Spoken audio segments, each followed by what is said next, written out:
Hello everyone, Dr. Christine Smith back for a fun live today with Dr. Betsy Greenleaf, who is probably just one of my favorite people. She is the first female board certified urogynecologist and specializes in women's health. And she talks about so many interesting things around understanding the microbiome and understanding how your microbiome can affect your vaginal health, which can and just a whole bunch of different concepts that I think are just really important for everyone to know, women and men included. Like men, you have a microbiome too, and this is really important to understand for understanding sexual health if you are with a female. So hello, Dr. Greenleaf. Thank you so much for taking the time to do this. I've been looking forward to this for a while. Hey, how you doing? I'm so excited to talk with you today. Absolutely. Yeah, thank you. So I was just telling people a little bit about you and that you were the first female board certified urogynecologist, which kind of blew my mind. Yeah. So I would love if you could tell us more just about that journey and about how you ended up in this niche and what made you fall in love with it. You know, it's so funny because everyone's like, how did you become a gynecologist? And I can definitely say I did not go to medical school to look at down there all the time. So, you know, everyone's like, wait, how did you do that? And so, you know, I just kind of found, you know, you always connect the dots looking back. And growing up, I always had problems with yeast infections. And that didn't even like play a part into my decision to become a gynecologist until much later on than when I was actually like finally in gynecology. And I was like, wait a minute, I'm going to fix my own problems now. But yeah, I actually started off in general surgery and made it halfway through and then decided, yeah, this wasn't for me. Because let me tell you, surgeons are amazing people, but I found them to be like body mechanics. And I was the person on the rounds who was going around like wanting to know about people's feelings. I was like, so how do you feel now that your appendix is out? You know, how are you feeling now that you don't have a gallbladder? People were like, what are you talking about? And then, you know, fast forward, I did an obstetrics, then I switched to OBGYN, and the delivering babies was fun, but I like to sleep. And so babies come at all hours of the night, and I was like, well, I just want to do the surgery part and the office part. And they told me it didn't exist. And I'm like, well, all right. They're like, no, you have to do obstetrics. Like, it's blasphemous to not do obstetrics and gynecology and back then. And then it wasn't until my like second to last rotation in OBGYN residency that I found urogynecology. And I was like, this is really cool. And I'll tell you, I came home and told my mom and my parents that I was going to be doing a fellowship in urogynecology, and nobody knew what it was. And like even today, most people don't know what it is. My mom was like, is that like fancy gynecology, like European, like Euro Disney type? So I was like, no, it's like urology having to do with the bladder and gynecology, and it's like, and it's together. And there's only about 1,500 urogynecologists in the United States. So Wow. and it didn't become a board certified specialty until I don't even, oh gosh, 2012 maybe 2012. I gotta look at the exact year on that, but yeah, around that time. So yeah. Interesting. Okay, great. Well, thank you for doing that because everybody certainly needs it. And yeah, I love the stuff that you talk about because I think a lot of people don't realize how tied those two systems are, let alone tied to your gut health and your brain health and your mood and all of that. So yeah, let's just dive right into that. Like, I know you talked about kind of your own journey in figuring this stuff out. And I'd love if you could, you know, touch on that however you wanted, but then just kind of diving into what you find the most interesting about the microbiome and the relationship between these and like the stuff that you wish people knew that's just like common knowledge to you that most people are blown away by. Oh my God, I can go down a whole rabbit hole with the microbiome, but how I got to that point was really interesting. I think part of my training as an osteopathic physician kind of helped because as osteopathic physicians, we're trained to look at the body as a whole and try to find root cause to like problems where, you know, not that one's better or worse, but like my MD friends, you know, if you go to a cardiologist, they're just looking at your heart. They're not looking at, well, is your heart condition being caused by something else, you know, if, you know, you go to a gastroenterologist, they're looking at just the GI tract and not anywhere else. And so sometimes I would say being a DO was a curse and a blessing, because it would lead me down these rabbit holes of like, well, let's figure out you're having symptoms here, but what's really causing it? And, you know, even though I started getting like yeast infections when I was in my teens, like probably from the moment I started menstruating, they got a lot worse during residency. And looking back, I realized it was probably my level of stress and my cortisol that was throwing off my microbiome.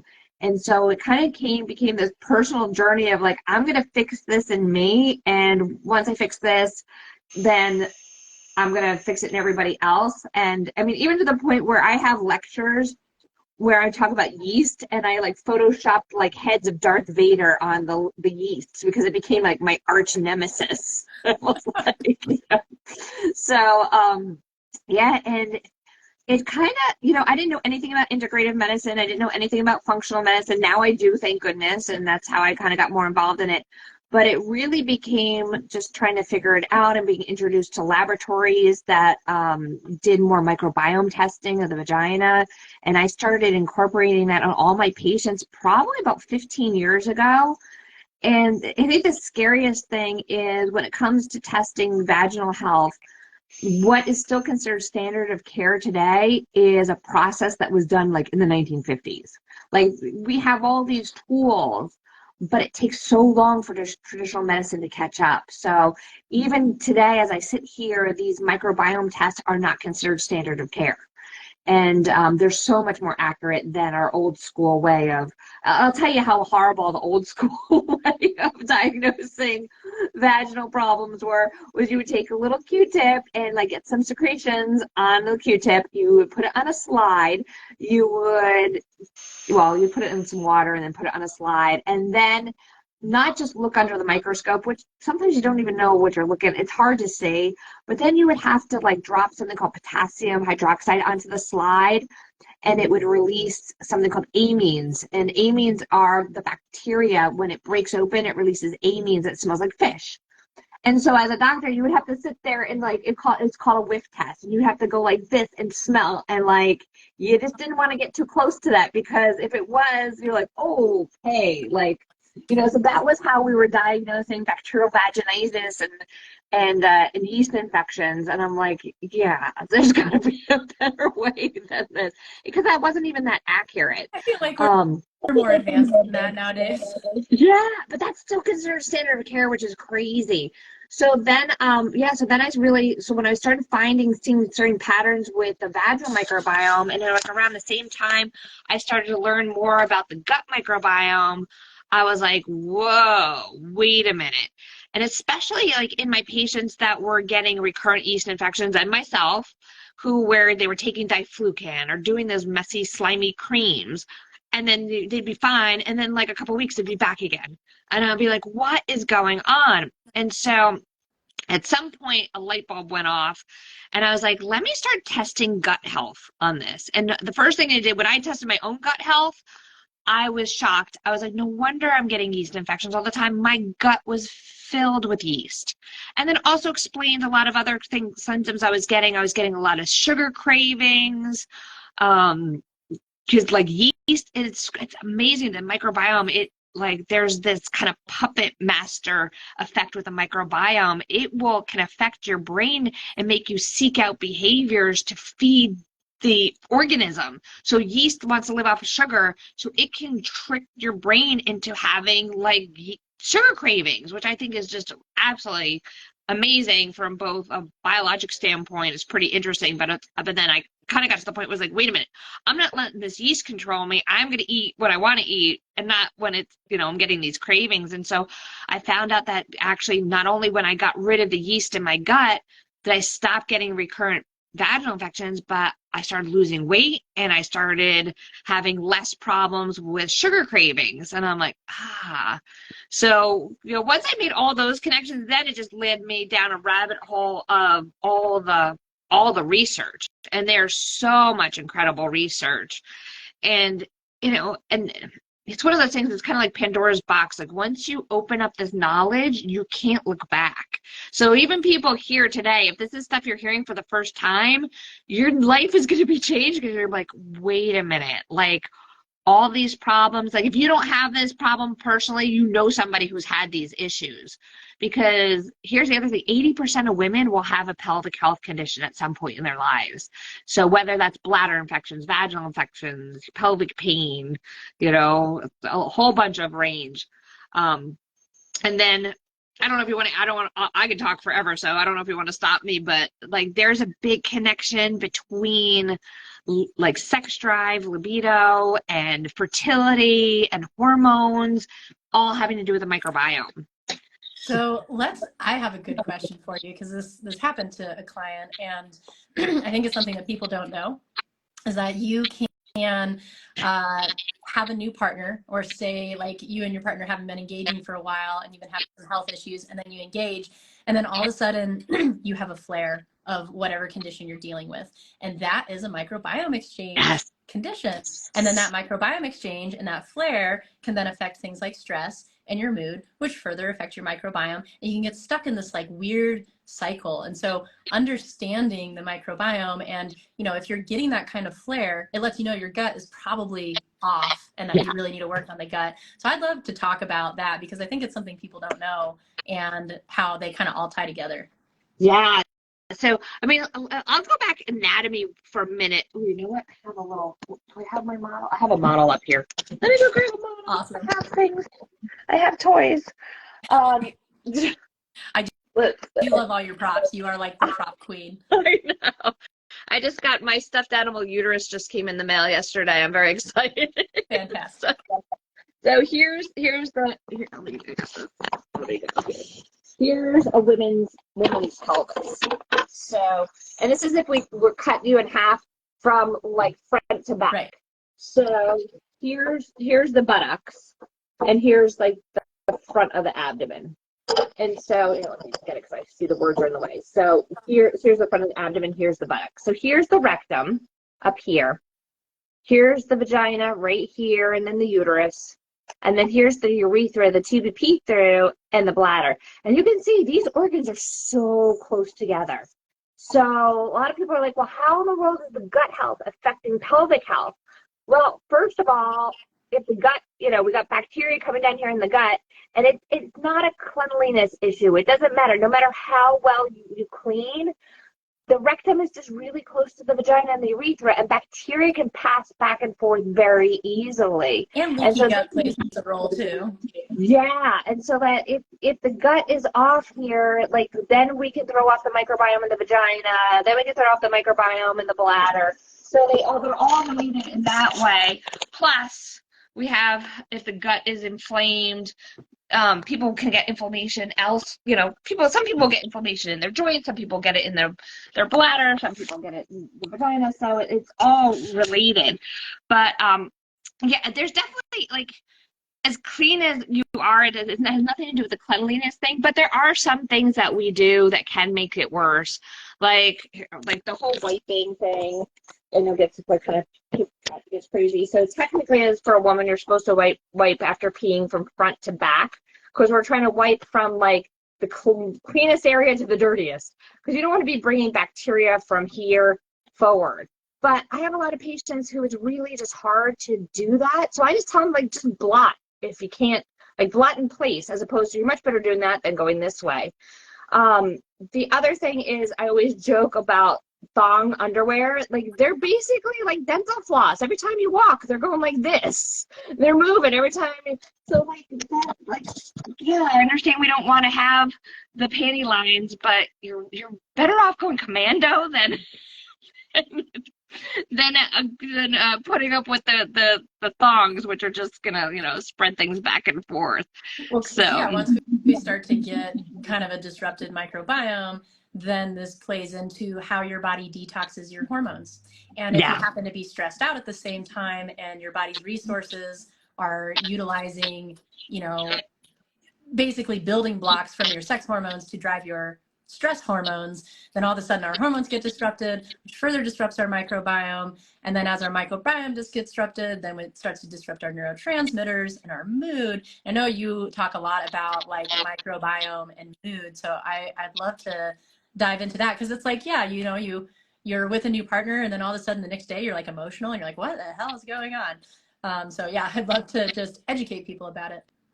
You know, that's another thing I found out the hard way by myself, because I was in my 40s, had a hysterectomy, unrelated to microbiome Oh, issues. someone just And asked about a hysterectomy, so feel free to talk about it. oh yeah, so I had a hysterectomy and removal of the uterus, and I had my ovaries removed at the same time, and all of a sudden I was getting what they were calling depression. I just like to call that I was just a super bitch. Because I didn't feel like sad and depressed, but you can. I was just so moody and cranky, and yeah, I was not nice. And so I was blaming it on hormones too. So everybody like kind of thinks like if there's a low sex drive thing, they think, oh, hormones. They think, oh, I'm depressed. Oh, it's hormones.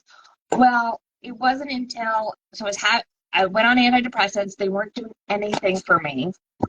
And at the same time, I was getting sick all the time. And I was like, you know, had my tonsils out as an adult. And then all of a sudden I got told I had this primary immune deficiency. They're like, it's hereditary, your immune system doesn't work. And once again, I didn't connect things. And I know, Christine, you're connecting it all right now. All of a sudden, I'm like, what does depression and immune system have to do with each other? And I'm like, oh, duh, gut health. Because 90 to 95% of our happy hormones are made in our gut. 80% of our immune system is made in our gut. So once again, tested my gut. Well, that's actually the first time I tested my gut. And that's when I found the yeast and I found like all these problems. And then I spent some time with doing just some natural herbal remedies, probiotics, took a serious look at my diet and started taking out inflammatory foods. And wouldn't you know, and now I don't advise, you know, do this under the guise of a healthcare practitioner. Don't do this on your own. But all of a sudden, I was able to come off of antidepressants, never had a problem with depression or anxiety ever again. My immunologist says to me, I got good news and bad news. The good news is your lab levels look all normal. She's like, the bad news is I have no clue why. And I was like, I know why, because I fixed my gut. So, you know, we're making all these bacteria and these balance of bacteria and microbes in our intestines they're making hormones anywhere, like you were saying, from neurotransmitters. So, you know, happy hormones, the hormones that can affect cravings, and our immune system. So I think it just amazes me that Hippocrates in 440 BC said, let food be thy medicine and medicine be thy food. I'm like, really? They knew that back then? Like, where did we lose that along the way?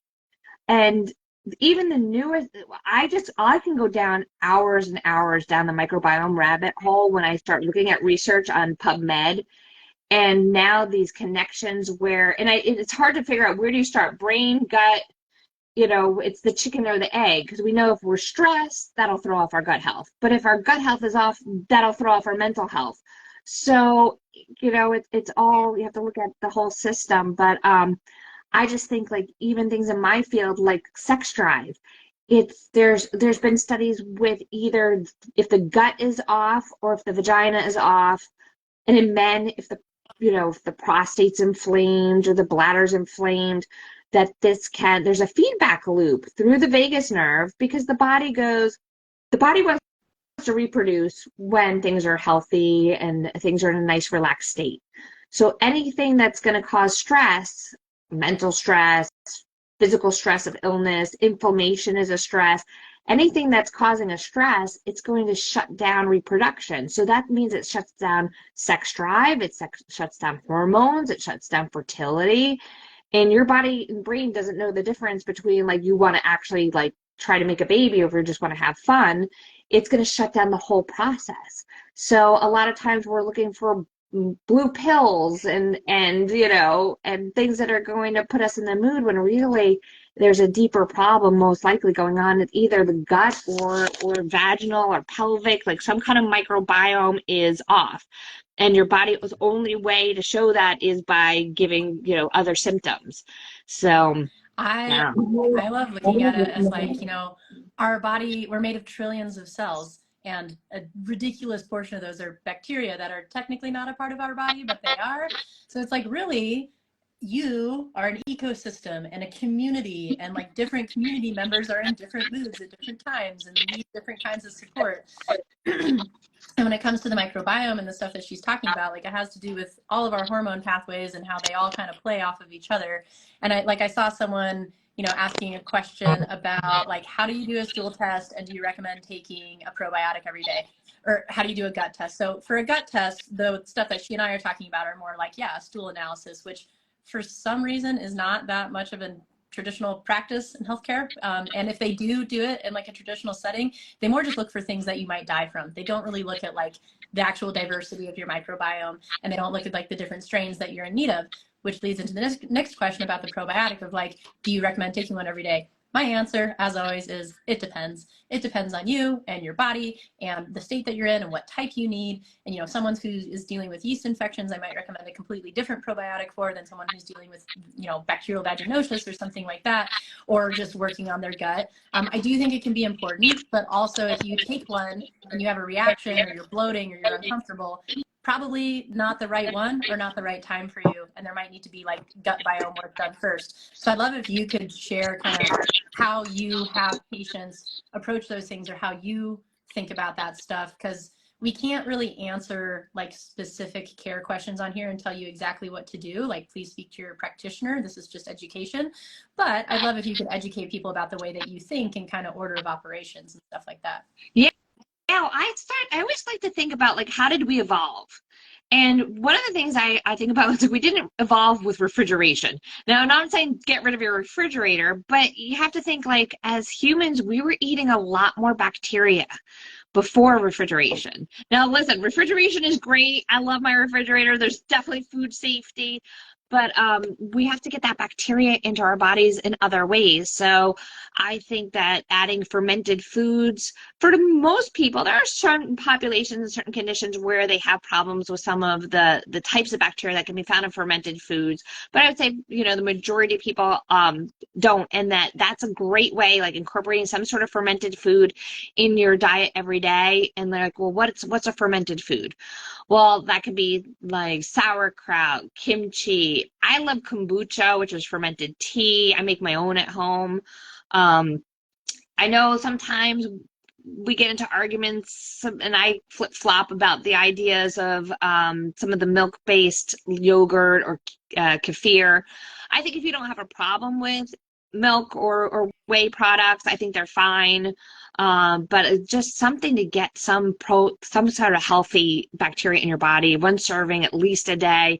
And I know there's some people who are just like, I hate the taste of that stuff and like I don't want it. And then I'll be like, okay, let's add a probiotic. But that's the thing, you're right. There are so many different probiotics out there, and even like everyone always comes in. I don't want to bash a specific brand, but I will tell you that this is the one that everybody comes in asking about because they probably marketed it really well. They're like, I'm taking a line, is that good? And I'm like, well, it might not be enough, and it might not be the right types of bacteria. So yeah, then we have to kind of look. There's so many different options out there. It's really better to have that, directed by a health practitioner to be like, well, which one should I take? So, and then I really try to focus on foods because I'm like, listen, all right, I always say my criteria for what you should be eating, it's only 4 things. It either grows, walks, flies, or swims. So if it does any of those 4 things, then it's okay to eat. I like that. So that's where I say like Twinkies, Doritos, there's no Twinkie tree. You don't see like a Dorito walking down the street. So, yeah. So that's my criteria. If it's any of those, then it's okay to eat. And then, for the most part, I say stay away from processed foods. But there's some, like now that we're getting into the food science, and there are some really good processed foods that are out there. But sticking to those 4 categories is the easiest way. Yeah. I think that's a very good approach. And, when you're talking about like the different kinds of probiotics, I think that's huge. And you know, if I, like when we're talking order of operations and things, if I'm dealing with a client who is dealing with a lot of sensitivities or like weird autoimmune stuff or like a ton of infections, they're not the person I'm going to put on like a 90 billion probiotic. I'm going to probably work on their gut lining first, and then Yes. maybe start with like one strain and see how they do and like slowly build them up. So it's important to kind of consider these operations things. And then like, you know, using binders and things like fiber, which is where vegetables are great, because it Yes. pulls out debris of like the bad cultures that you're getting rid of. And I know sometimes people do like, they'll be trying to get rid of candida and they'll do like a big antifungal course or like a big herbal course and then have a Herx reaction, which is basically when your whole body is like, this is way too much, I can't detox this properly, here's a giant rash for you to let you know that this is too fast and too much. And so listening to your body in that process, and I'm sure you've had clients go through that. I don't know if you have anything that comes to mind that you want to share in that realm before our next Oh, question. you know what I was just thinking? I'm like, we're coming up on the urogynecologist, urologist's favorite time of year, which is January. There's so many things that happen in January, but one of the biggest things is everyone has their New Year's resolutions and they go from eating these crazy holiday sweets and fatty foods and inflammatory foods to all of a sudden eating kale, salads and kale. And there's so many different layers to that, but I will tell you, the first thing that, because this, I'll tell you in the order I discovered it. We would notice that the number of kidney stones tends to go up in January. I would see more pelvic pain in patients in January because they're eating a lot of these dark green leafy vegetables, which are amazing, but they have a lot of oxalates in them. And you can't just all of a sudden eat those because like if you start building up oxalates in your system, you can get stones if you're not drinking enough, you can get pelvic pain, like there's also, I mean, with uric acid, you can get gout. There's a lot of different things. And then fast forward, I came across some studies, which was really fascinating, where they were looking at microbiomes, and they did this in mice, but they took the microbiome from like somebody that was eating like the standard American diet from a person, and then they put it in a mouse. And then they took the microbiome from like a healthy person and like put it in a mouse. And then what they did was they tried to like let the mice like all, they took some mice that they let them like gradually switch over to a healthy diet. And then they took mice that they were feeding like, I guess the standard American diet and then went straight to like a healthy salad and vegetable diet. And they found that a couple things, that the more diverse your microbiome, so the more different types of bacteria you have in there, the healthier you are. And so they found that the mice that went straight from standard American to like healthy diet did not have a diverse microbiome. It was actually the ones that gradually switched over from the quote bad, I hate saying that, but like the bad diet to the good diet, that actually their microbiome like adjusted better. And that's the other thing is like, if you're not used to eating vegetables and all of a sudden you're eating tons of vegetables, which we see a lot around January, there's a lot of gastrointestinal disruption, like a lot of bloating, gas, diarrhea. Like it's not pretty. It's because you haven't built up the bacteria in your gut that can break down those vegetable products. So yeah, all of a sudden switching your diet is not, it's just not going to work. So they're finding out, scientists haven't figured out exactly the length of time you should switch. But like if you're eating McDonald's 24/7, don't go switch to like a salad tomorrow and just only eat salads.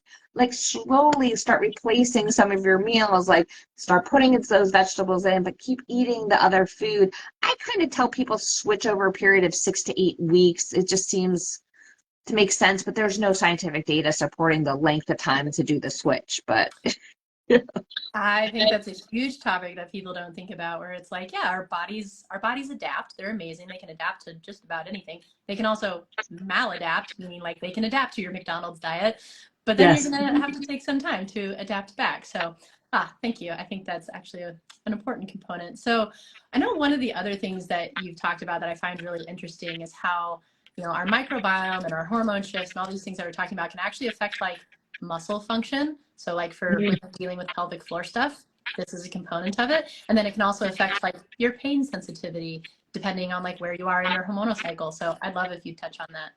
Oh yeah. Oh gosh, there's so many places to start with that one. So first of all, there are certain bacteria that they have found that are associated with pain perception. So which is really another fascinating microbiome component. Lactobacillus acidophilus in particular, the more you have, the less likely, doesn't mean you're not going to have pain, but the less likely you're going to not have pain, because it helps to dampen some of the pain processes. So, and then we're talking about if we have like inflammatory bowel disease or inflammatory, like leaky gut. If we have leaky gut because our microbiome is off, that's going to cause inflammation in the body. And so some of that inflammation triggers, we don't know where your inflammation is going to happen. Like some people, it'll be their joints. Some people might have cardiovascular disease. What I see a lot is, because I do pelvic health, is patients having pelvic symptoms. This may be pain with sex, pain with periods, pain with urination. And so now like their pelvic organs become inflamed. And so it becomes, it's interesting because sometimes from a treatment standpoint, we want to go treat where we're feeling the symptoms, but it's not, we need to go treat elsewhere. So We had a what, and saying in also, school where it was the doctor that chases pain is lost. I always like yeah, that. I love that. And then there's the other thing is, once you've had pain someplace, what does your body do? Your body wants to protect itself against pain. So from a muscular standpoint, the muscles will tighten and splint to try to protect itself. And so especially in the pelvis, this becomes a vicious circle, because let's say for a woman, let's say some kind of inflammation is happening in her pelvis, whether it's the bladder, whether it's the vagina, whether it's uterus, whatever it is. And now the body goes, oh, you know what, let me tighten up because I want to protect, and I'm going to splint against this pain. Well, now when she goes to have sex, those muscles are tight and sex becomes painful.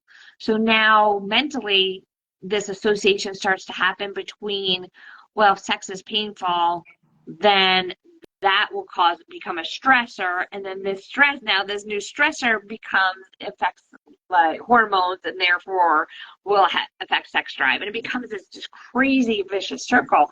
So breaking the spasm, and in traditional medicine, and for years before I knew any better about the microbiome, I would send patients to physical therapy, and I love pelvic physical therapy. Don't get me wrong, it's great. But when it's not working and it's not breaking that pelvic spasm, it's because something is keeping those muscles are not the problem.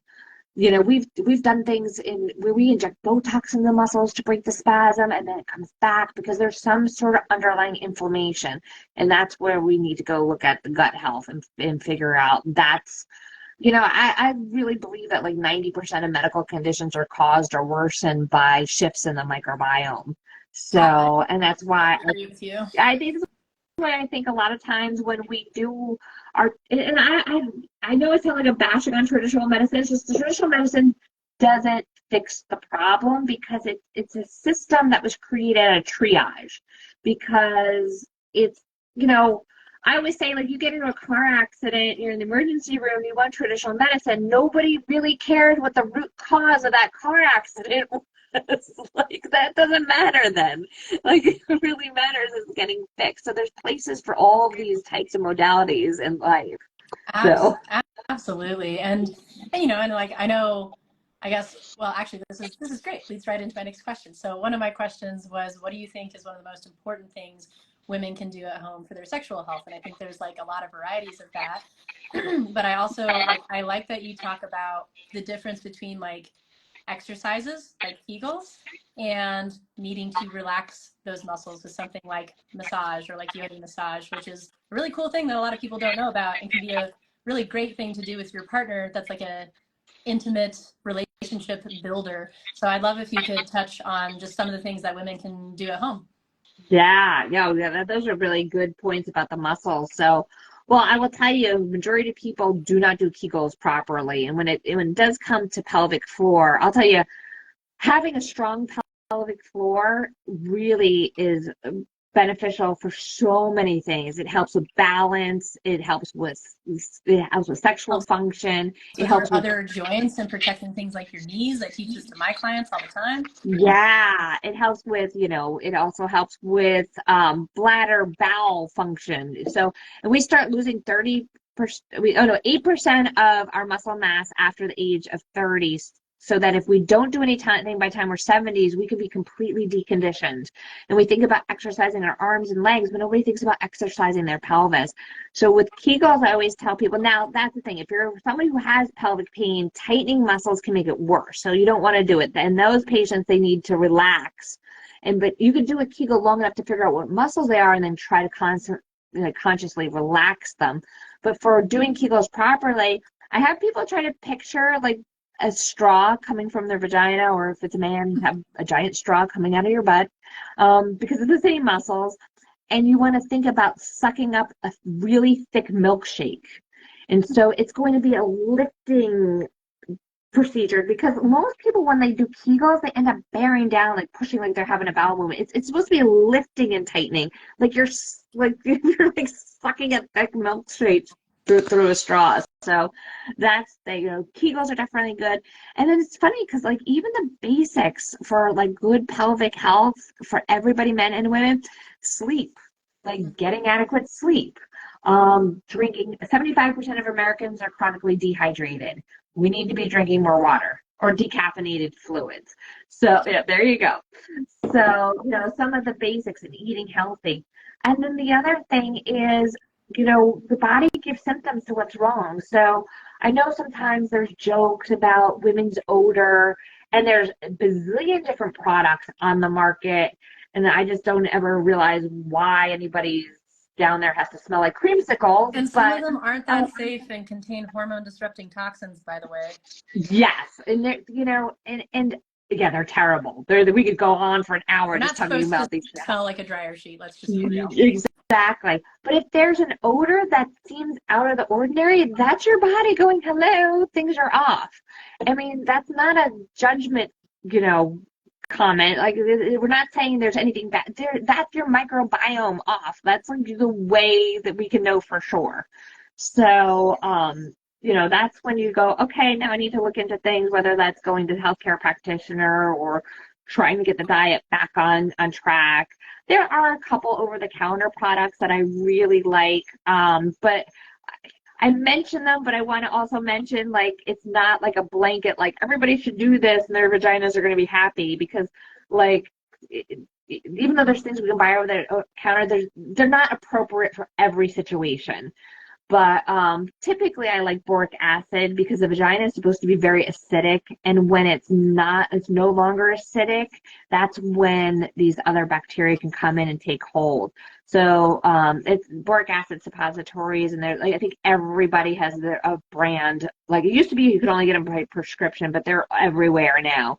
And so sometimes using those temporarily can help to reset the pH of the vagina, which, that actually brings up something funny about vaginal pH, which I have not figured out yet. This is the one thing I cannot figure out. So the pH of the vagina is about 3.5 to 4.5.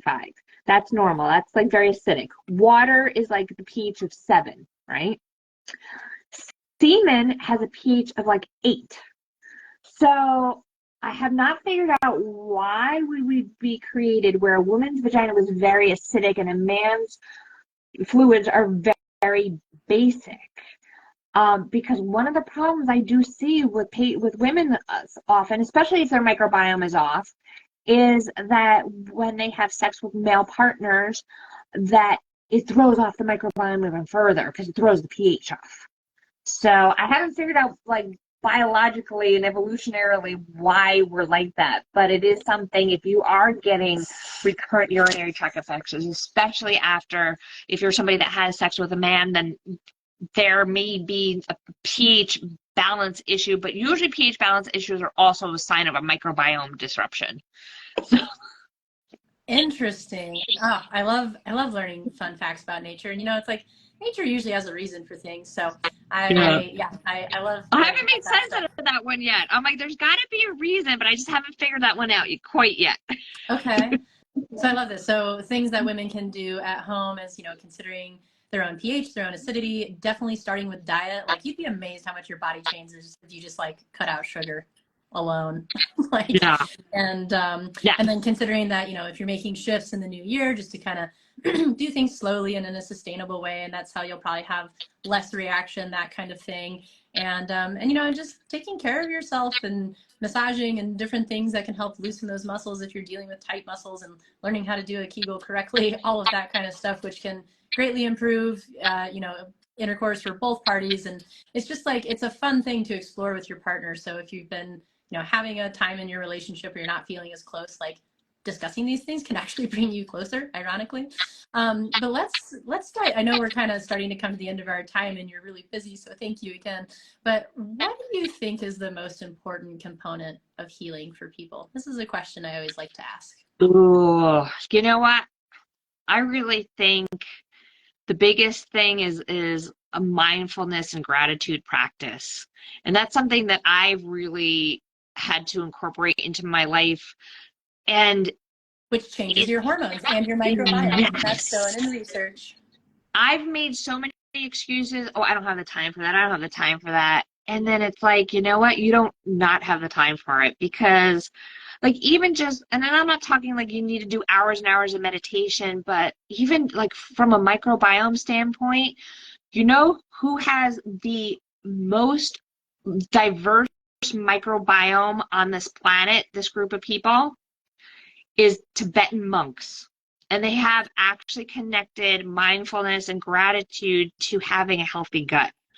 So it's, I think it's like it affects so many different things, from stress levels to our physical bodies. So I think our world is just so fast paced now that we need to even just take 5-10 minutes a day and just, whether it's just sitting and being with yourself or writing some things down that you're like really grateful for, like just incorporating that is going to make a big difference.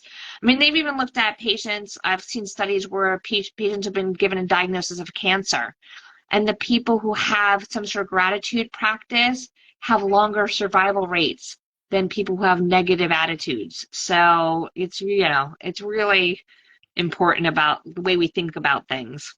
It's huge because it completely changes the milieu of your body and your blood. And, people like Dr. Joe Dispenza have even shown that in 1 week, people Yes. who have never meditated before can completely alter their microbiome through meditation alone with no diet changes. Yeah. So I agree with you. I think the brain and your mindset and your perspective that you take on things is the most important place to start, because additionally, if you're in a stressed out state all the time, it doesn't matter what supplements I give you, you can't absorb them properly because your cells are not in a receiving state.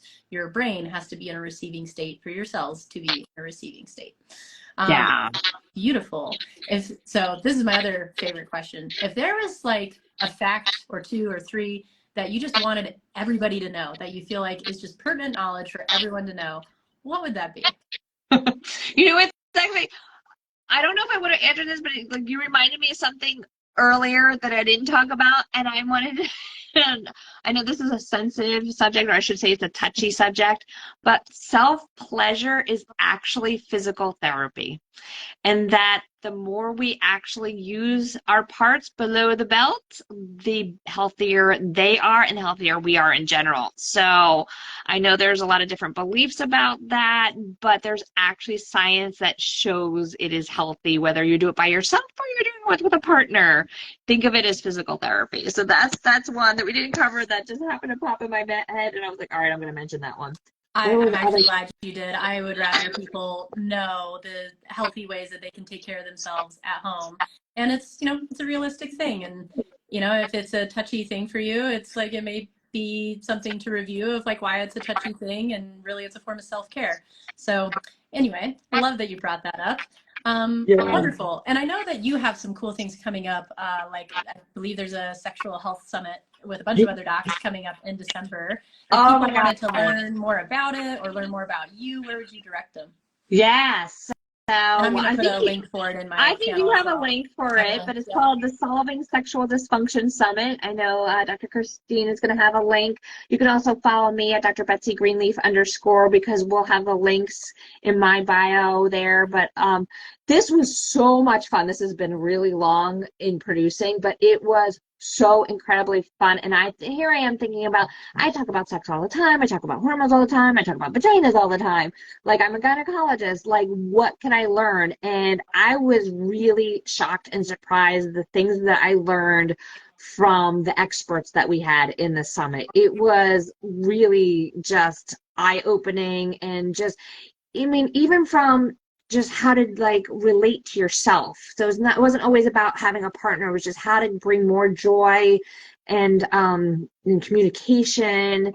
And it's funny because it was like, yes, we talk about sex, but there's so much about communication and communication with yourself and acceptance. And I was really, really impressed with the group of people that we have on the summit. So yeah, check it out. It's December 12th through 18th.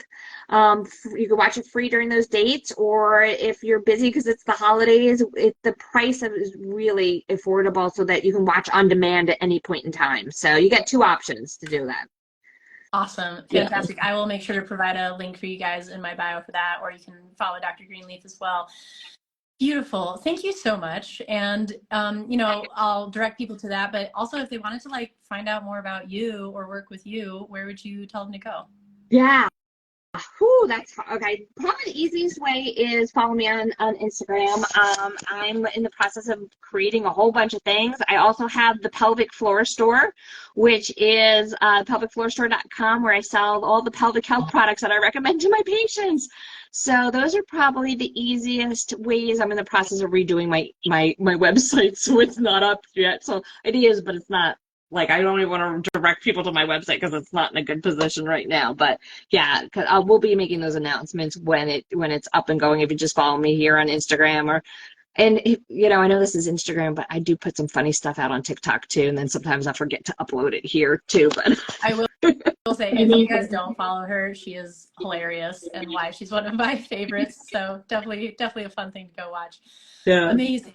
Well, any last things you want to let people know or say?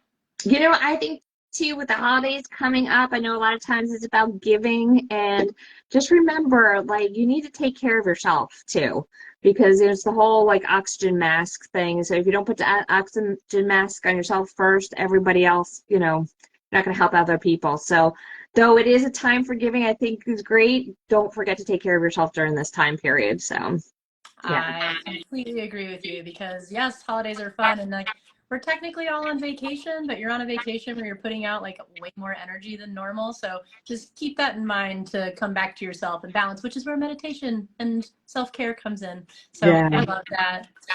Thank you so much for taking the time to do this. This was a wonderful talk. So much fun. We got to do it again. I would love that. Yeah, so anyone watching, like, she and I can totally do this again. Let us know what you want to learn about. So like I'm about to post this to my feed. You can go back and watch it, watch the recording, share it with other people, and comment below with what you want to learn, because that's why we do this stuff. Like, it's for you guys. So it's best if we can address exactly what you want to know about, because sometimes we assume you know stuff and you don't. So let us know and we'll arrange another one. So thank you so much, and I hope you have an amazing rest of your day. Thank you so much. Thank you everybody for joining us. Okay, bye. Bye.